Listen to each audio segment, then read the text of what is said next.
Hello, second grade. Today we are going to be painting our owls. Now once we're done, our owl will look something like this, depending on what colors we use. So we're actually going to be using crayons and black watercolor. I'm going to show you how.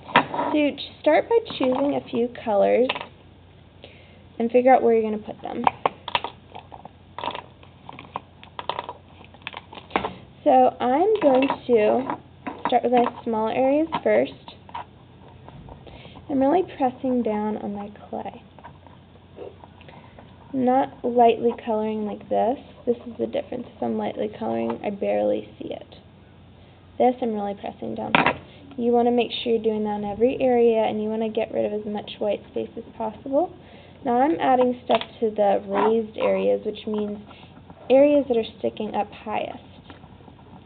The areas that are sticking up the highest will have crayon, and none of the paint will get on those areas, and they'll stand out the color that I colored them. Areas that are lower, like here, and areas that are carved into, my lowest parts, those are the areas the paint is going to get in. So I'm going to keep adding color. I'm pressing down. I'm also holding my owl down. I'm going in those areas as best I can, pressing down as hard as I can.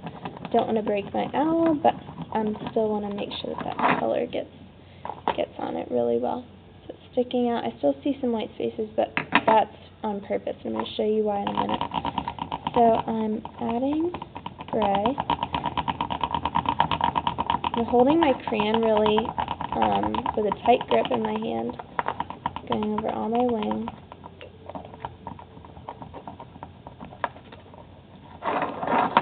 I'm going to do it again on this side.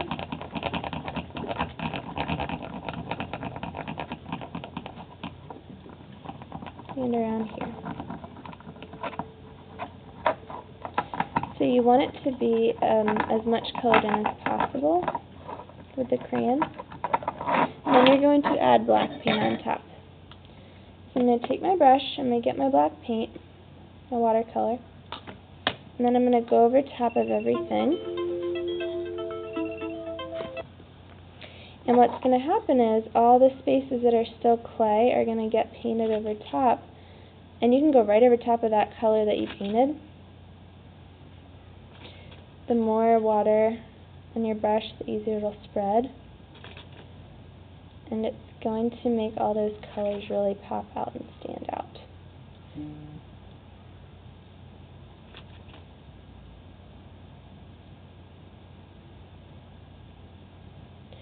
So I'm going to go over top of all my designs that I carved into, and it makes them really stand out. Like my lids really stand out now. I used a lid to carve into the clay on there.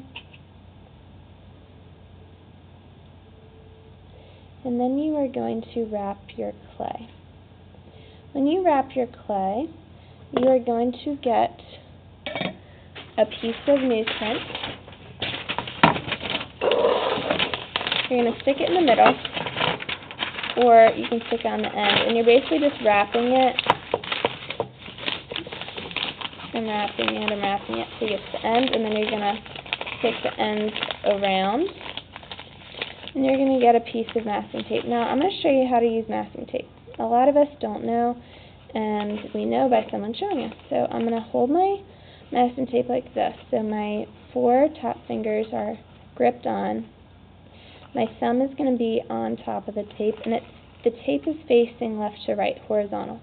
I'm not holding it like this towards me. I'm holding it away from me, left to right.